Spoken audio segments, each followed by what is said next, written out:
And so with great joy, devotion, even courage, commitment, once we really keep with things, we make these offerings and make these requests again and again. Turn the wheel of Dharma from our great masters who've really, through their own joy, devotion, and courage and commitment, have truly followed the path and ripened their own mind, and through their great compassion have given us all these beautiful, sublime, concise teachings to really drop into our heart and mind and use as tools to reveal our own natural peace that's always been here, and wisdom. And so with that, of course, is turning the wheel of our renunciation in our own minds and hearts to receive these distilled nectars, to just truly think of enlightenment and peace and fulfillment, not only for ourselves, but every single living being, boundlessly throughout all time and place, throughout all the realms, that our practice, our study, our meditation can truly be of great, unceasing benefit for all beings, having dispelled our own obscurations and negative emotions. And then, of course, as much as we can, connecting with the purity view of the three Vajra states and the perfection of our situation. Turning the three wheels of the three vehicles practiced indivisibly in our beautiful practice lineage. How wonderful that we've come to do this and practice individually and together.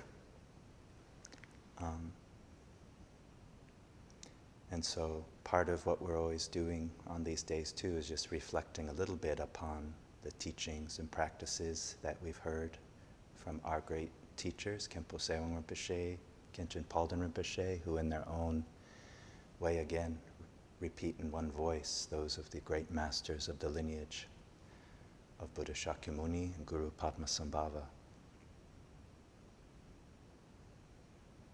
And so we have all these wonderful teachings and practices, and we live, at least here, I think for the most part, in a world that really is very active.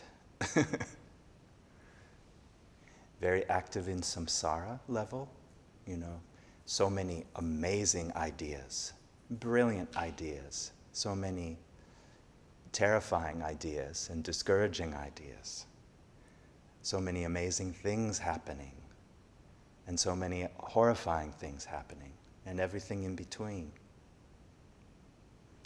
And we're so blessed to have all these wonderful Dharma practices, which we truly have come to with confidence and trust and joy and devotion, and we're all practicing to the best of our abilities and encouraging each other to continue.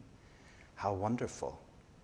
And then even with that, we can be very active with so many beautiful Dharma teachings, so many beautiful Dharma practices.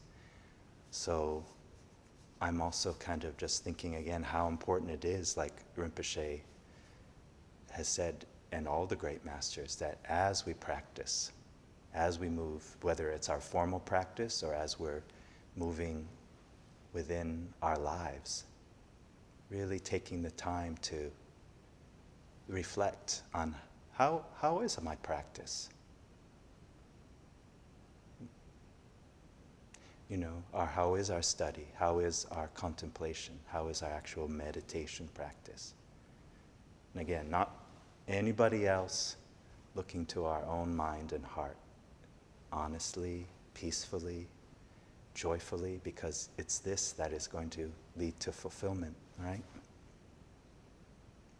So I think Khenpo Tsewang Rinpoche has mentioned many times this quote, how the signs of an educated person is that they tend to be more gentle and peaceful in their body, speech, mind, demeanor. Signs of realization are that, less negative emotions. And so, of course, negative emotions can come all kinds of ways, but they're simply, right, just connecting with them from our basic ignorance onward into all the echoing shake-up of samsara's hopes and fears. It's all happening within our own mind. And again, we're here as beautiful practitioners. So just again, encouragement as we go, use what Rinpoche always relates to as these three great assistants at all times until we're fully enlightened Buddhas: our mindfulness, our alertness, our conscientiousness. Really just, it's the simplest thing, but I'm talking to myself too. Just as we approach our lives, like just really checking in, examining for ourselves, our own mind and heart, how is my practice? How is it developing? How much do we all, again, this isn't anything new, but really, truly being present. How is my loving kindness? How instinctive and kind of normal is it as far as being part of the atmosphere of my mind and heart in my days? How is my joyful effort, my patience, my, attunement to, my commitments?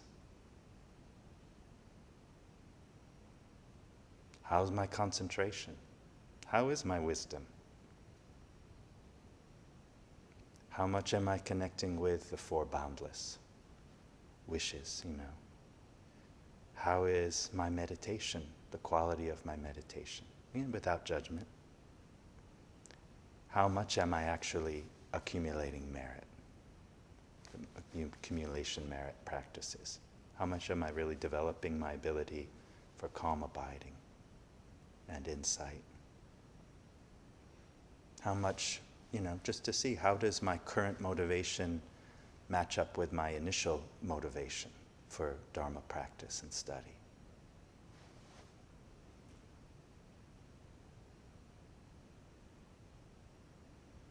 And I guess with all of this, again, kind of reflecting upon just the busyness of our world and the reification and deification of thoughts and ideas, which again can be wonderful, but again, as we all know, it's what is going on in our mind and heart that really makes all the difference.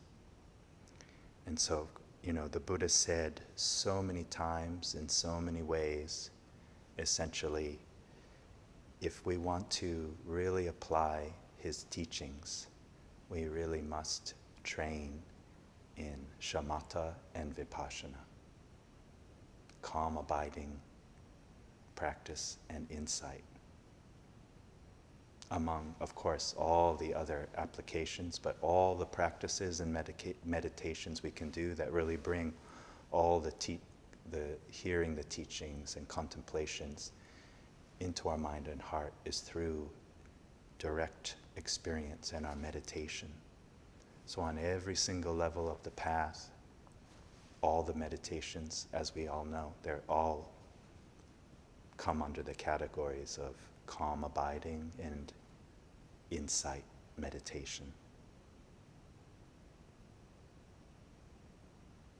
So how stable is our, again, as part of this thing we check in with, how stable is my ability to really relax and not be distracted, to really relax and focus, whether it's a full-out, simplest calm abiding of, just remaining with our breath, or as we might add our visualizations and mantra recitations, just watching ourselves and, of course, coming back.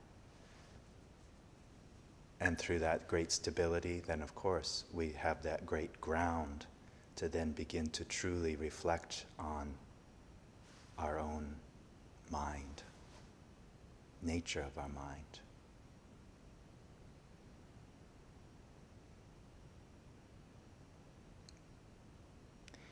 so I kind of started, again, the Buddha was saying, everyone who wants to follow my teachings and really apply them and train according to them should practice in calm abiding and in insight with the wish to attain enlightenment for all sentient beings, the precious bodhicitta, which we do again every day with our Ngondro practice.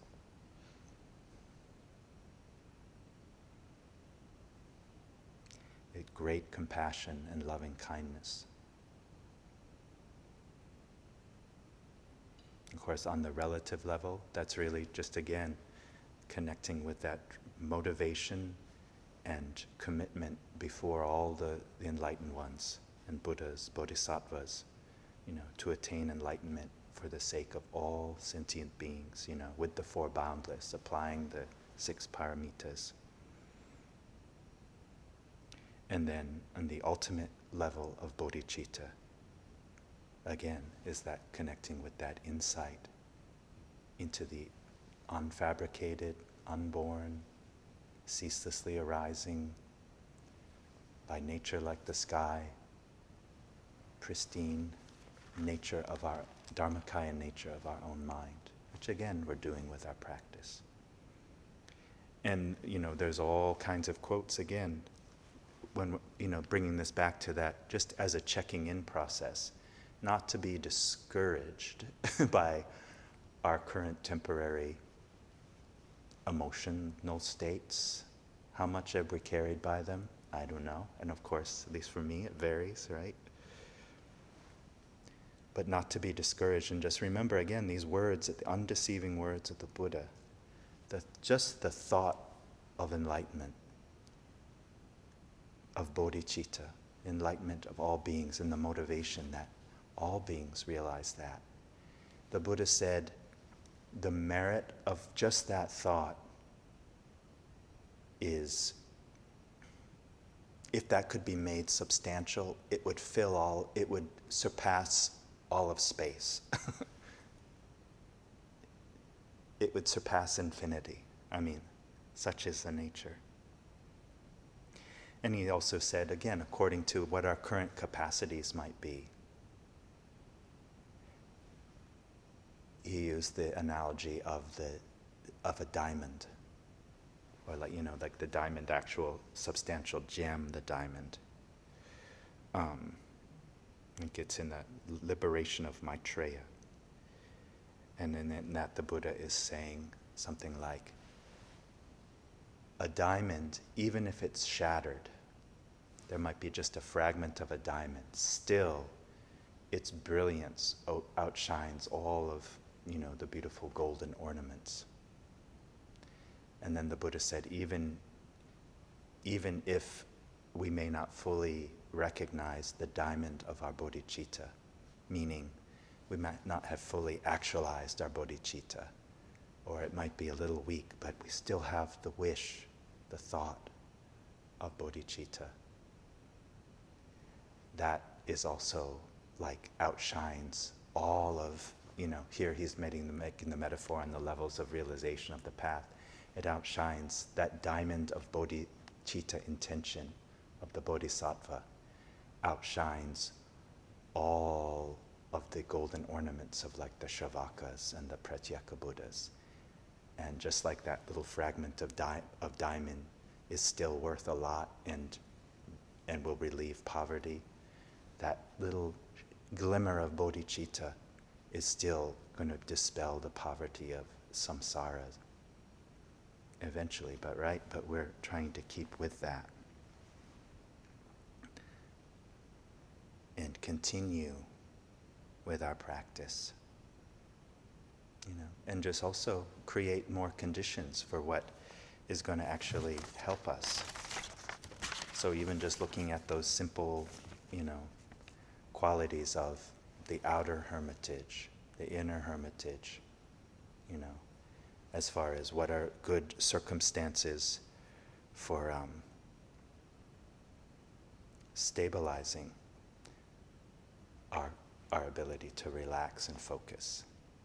while we're subject to conditions, then that means we're just going to try to, as much as we can, be in a place that's healthy, where our basic needs are covered, that's a healthy environment, where there's not a lot of trouble coming from others.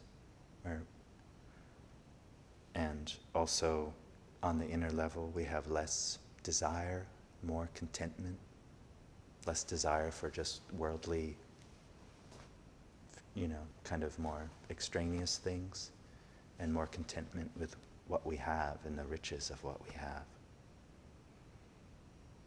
And we're able to, kind of abandon our negative emotions and actions and connect with positive activities and motivations of our three doors.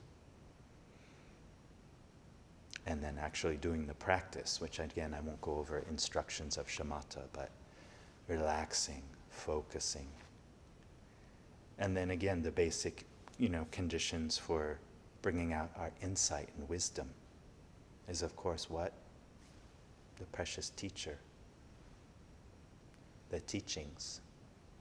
Hearing them, reflecting on them, meditating.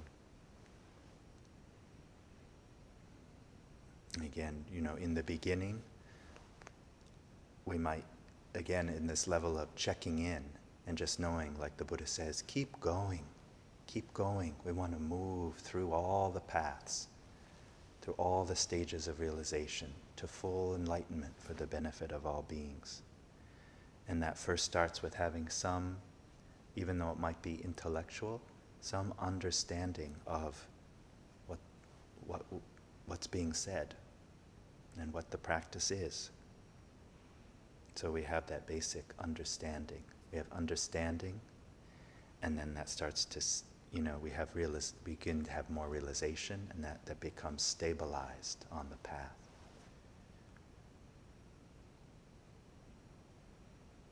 So again, just like our faith and our devotion increases as we expose ourselves more with our practice.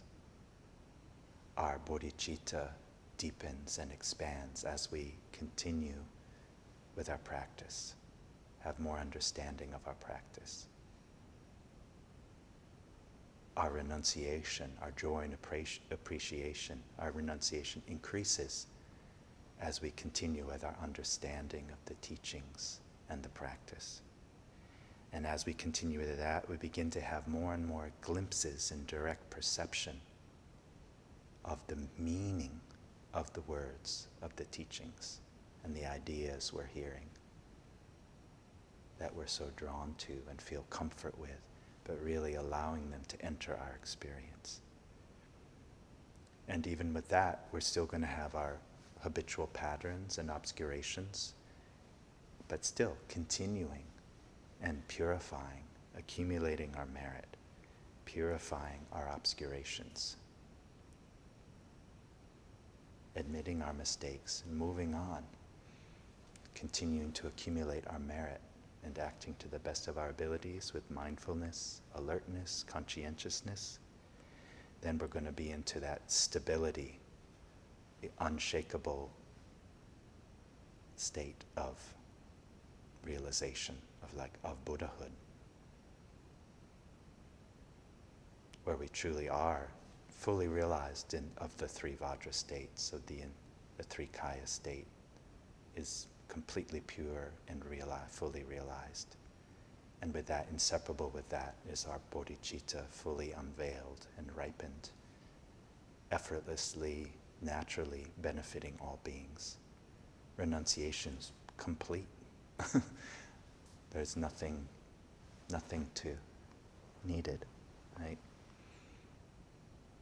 And then I think Rinpoche has said that as far as these stages the Buddha gave us of the stages of realization from ordinary being, entering the path, and contemplating, meditating, all the way those stages of realization up to Buddhahood.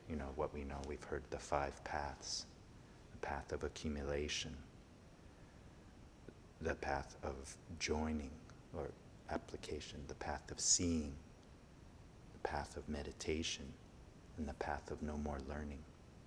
So I think in one way in the teachings, Khenpo Tsewang Rinpoche said, when we're first beginning the path, that's when we're just beginning to have some understanding. And then we want to continue with application. Means we're joining what we've heard with our experience. And that's where our realization, we have more and more glimpses of realization and direct perception and of our freedom state, of our wisdom, our love, our compassion that's uncontrived, right, and real. Path of seeing is that full-blown realization where we see the directly, the complete openness, egolessness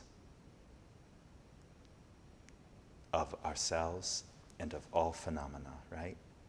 And even then, on the path of meditation, which is all through the other stages of the bhumis of the bodhisattvas, is when we're stabilizing that realization and all the more subtle knowledge obscurations are being purified until, again, the path of no more learning, which is Buddhahood. Some get it quick, some get it over 3 countless aeons or more, but we want to keep with it, so.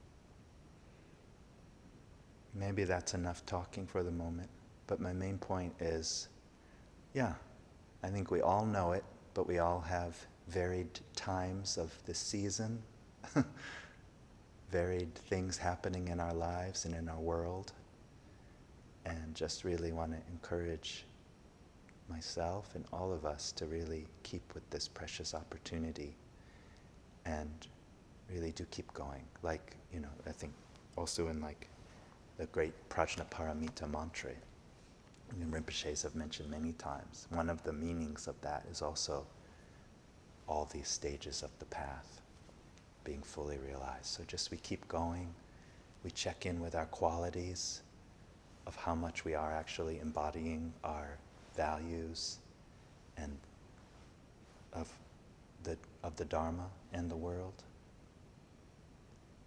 and how much our ability to, especially with our meditation, to really be with that. So easy to be busy, and sometimes I know for myself the only quiet moment in the day might be to sit down and practice, but kind of moving through those stages of like just letting go and relaxing, and then really working on developing the ability to relax and not be distracted, to be able to focus and really follow the instructions we have, considering like looking to the nature of our mind, developing our wisdom, holding, the beautiful union of our really fortunate outer circumstances with our inner treasure of our own qualities of body, speech, and mind.